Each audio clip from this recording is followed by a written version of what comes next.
Hello everyone. आज हम पढ़ने वाले हैं जो NMMS यानी राष्ट्रीय एवं योग्यता परीक्षा में जो विज्ञान के क्वेश्चन आते हैं, 25-35 क्वेश्चन आते हैं, उनको पढ़ेंगे। जो मोस्ट इम्पॉर्टेंट है, परीक्षा में आने की संभावना है, उन क्वेश्चनों को आज हम देखेंगे। तो और हमने विज्ञान, सामाजिक विज्ञान और जो हमारा रीजनिंग के क्वेश्चन आते हैं उनको भी देखेंगे। तो चैनल को सब्सक्राइब करिए और अपनी तैयारी को बेहतर बनाइए। चलिए अब क्वेश्चन को शुरू करते हैं। जो हमारा पहला क्वेश्चन है, क्वेश्चन पहला क्या है देखिए। क्वेश्चन पहला जो हमारा है NMMS मोड पेपर, ठीक है। अब देखिए जो पहला क्वेश्चन हमारा है, हमारे शरीर का सामान्य तापमान होता है। तो हमारे शरीर का जो सामान्य तापमान होता है केल्विन में 310 डिग्री केल्विन और 210, 410 या 340। तो इसमें हमारा कौन सा ऑप्शन सही होगा? ऑप्शन नंबर हमारा सही होगा 310, यानी ऑप्शन जो हमारा ए इज करेक्ट आंसर होगा, ठीक है।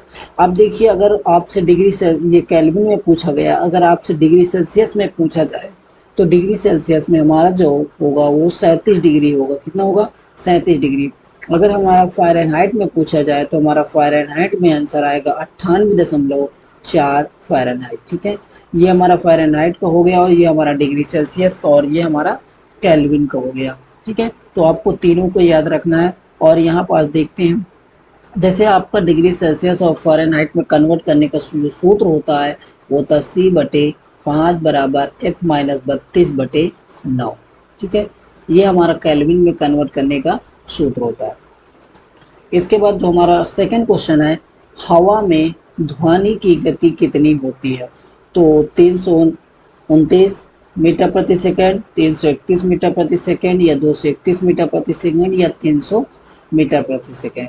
तो ऑप्शन जो इसका हमारा होगा, ऑप्शन नंबर होगा b is a correct answer, यानी 331 मीटर प्रति सेकंड जो हमारा हवा में, ठीक है, हवा में जो ध्वनि की चाल हमें बताना है कितनी होती है, 331 मीटर प्रति सेकंड होता है। अब अगला क्वेश्चन जो हमारा है, एक कौन सा ऊष्मा का सबसे अच्छा चालक है? ऊष्मा का चालक का मतलब किसमें ऊष्मा सबसे ज़्यादा प्रवाहित हो सकती है सबसे जल्दी? मान लिया जाए जैसे अगर इसको गर्म किया जाए, क्या किया जाए, ये एक छड़ है, ठीक है, ये क्या है, एक छड़ है।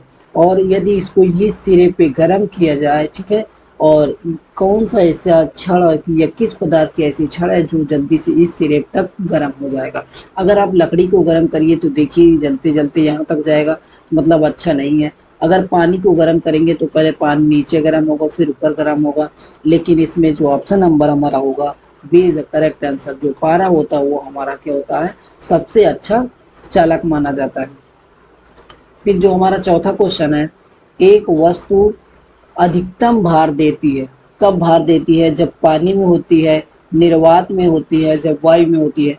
तो जब हमारी जो धातु होती है या वस्तु होती है वो सबसे अधिकतम भार निर्वात में देती है। निर्वात का मतलब ये होता है वहाँ पास किसी भी प्रकार की हवा व कुछ ना हो, ठीक है, वायु किसी प्रकार की वहाँ पास गैस वैस कुछ ना मिले, उसको हम निर्वात बोलते हैं।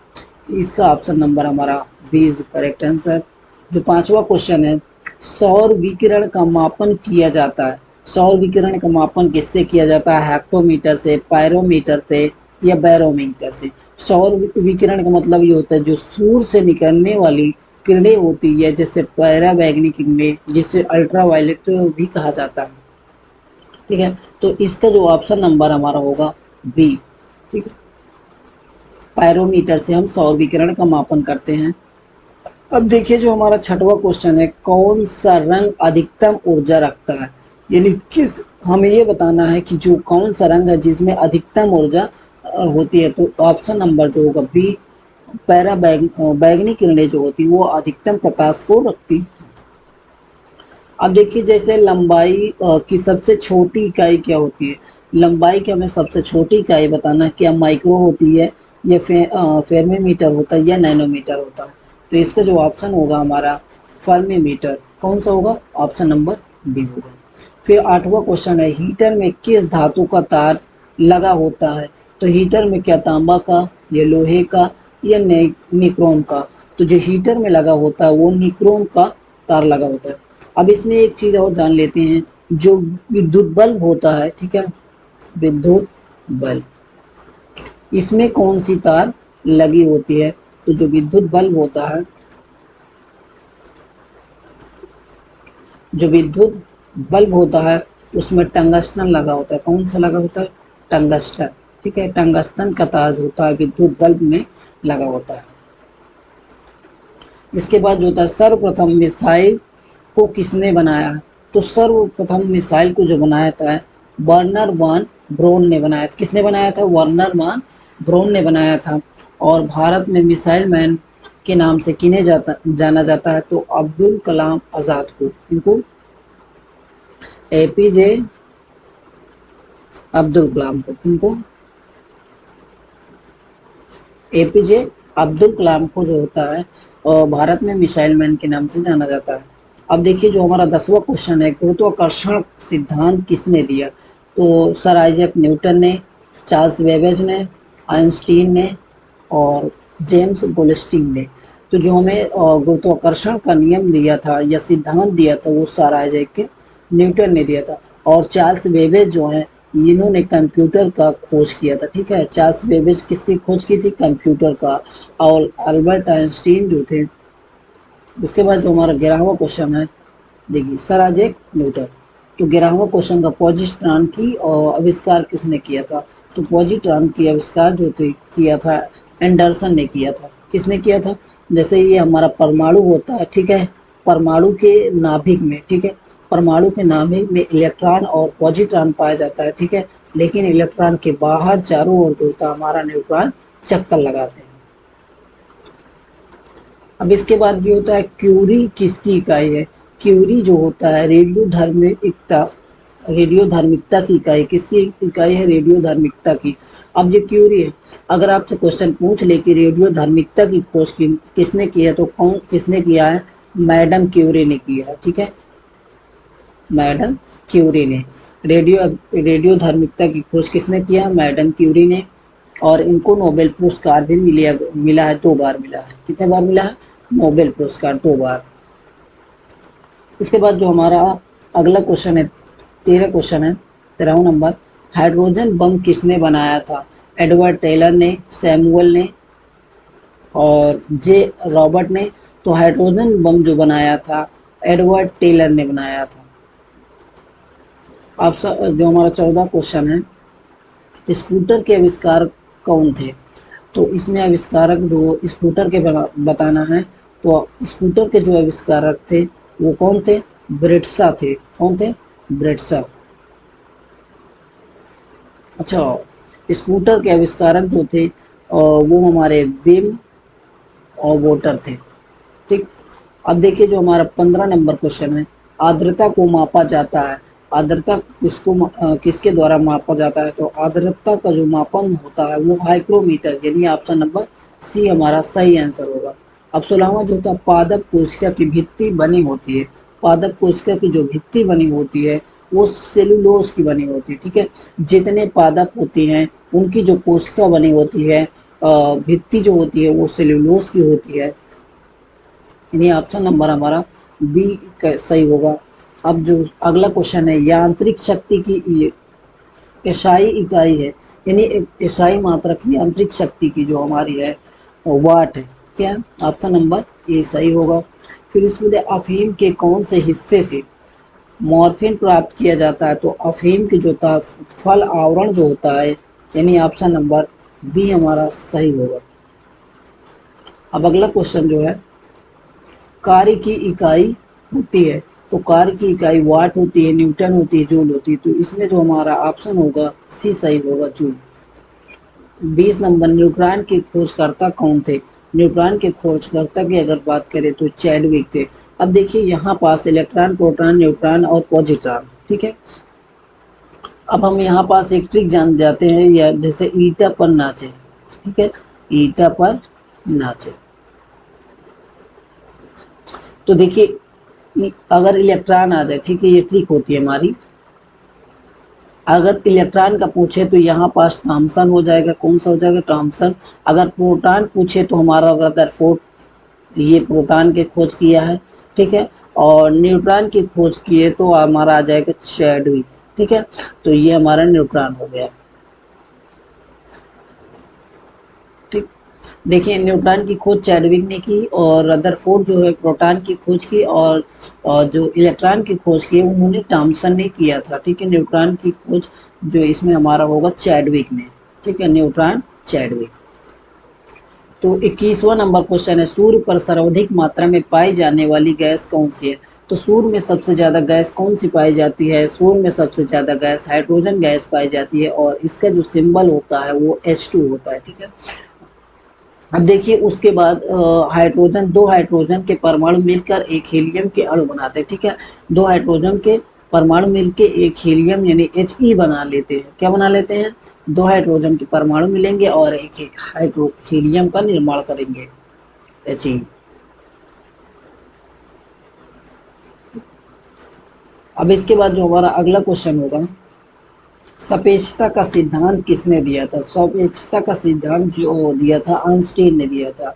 ऑप्शन नंबर बी सही होगा। और सापेक्षता के सिद्धांत की बात करें तो जो E बराबर mc², ठीक है। सापेक्षता का सिद्धांत, ये हमारा जो सापेक्षता है आइंस्टीन का सूत्र होता है E बराबर mc²। किसकी कमी के कारण थायराइड ग्रंथि का अत्यधिक वृद्धि हो जाती है। तो थायराइड ग्रंथि आयरन यानी आयोडीन की कमी से जो है हमारे थायराइड ग्रंथि में क्या हो जाती है, वृद्धि हो जाती। अब इसके बाद हमारा 24वां नंबर है, साइटोलॉजी संबंधित है। साइटोलॉजी किससे संबंधित है, साइटोलॉजी हमारा संबंधित है कोशिका के अध्ययन से। ऑप्शन नंबर बी सही होगा।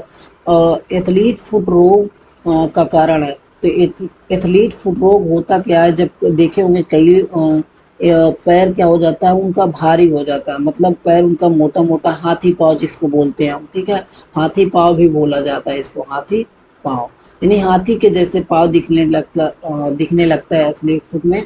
तो ये कवक के कारण होता है, ठीक है।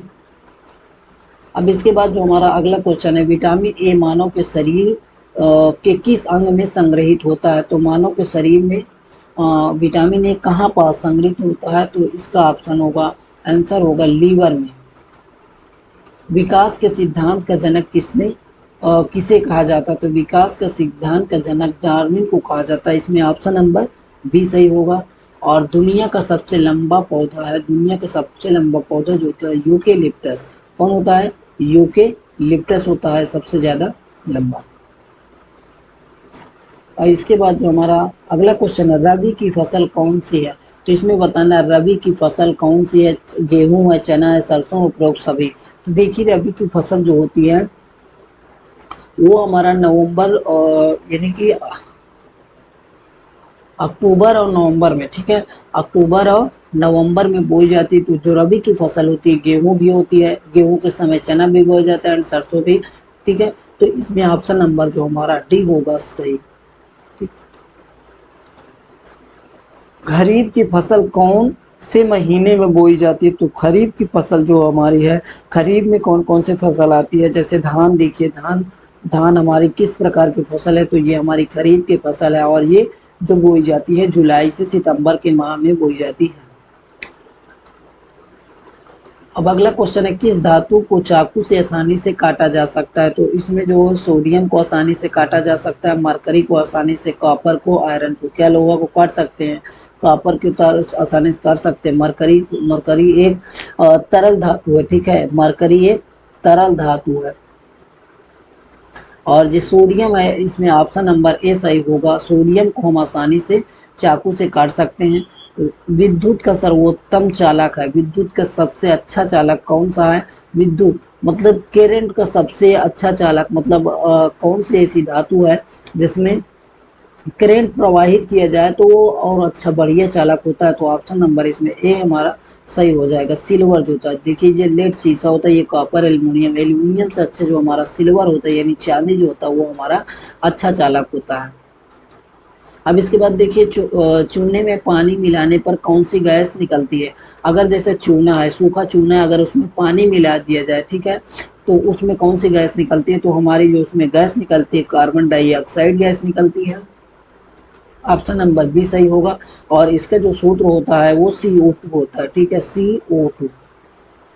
अब अगला क्वेश्चन है, नीले लिटमस पत्र को किस रंग में परिवर्तित कर देता है? जो नीला लिटमस पेपर जो होता है, अगर उसको अम्ल में डुबोते हैं, ठीक है, अम्ल में अगर उसको डुबोते हैं तो वो लाल कलर में कर देता है। अब अगला क्वेश्चन हमारा है,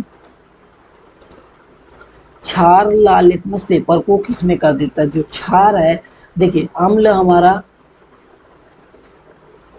नीले में करेगा, अम्ल हमारा लिटमस पेपर को लाल में करेगा, और लाल लिटमस पेपर जो अगर है तो जो क्षार होगा उसको नीले में कर देगा, ठीक है। तो इसका ऑप्शन नंबर हमारा सी सही होगा। अगर वीडियो पसंद आए तो चैनल को सब्सक्राइब करिए, वीडियो को लाइक करिए, ज़्यादा से ज़्यादा लोगों को शेयर करिए। धन्यवाद। अब देखिए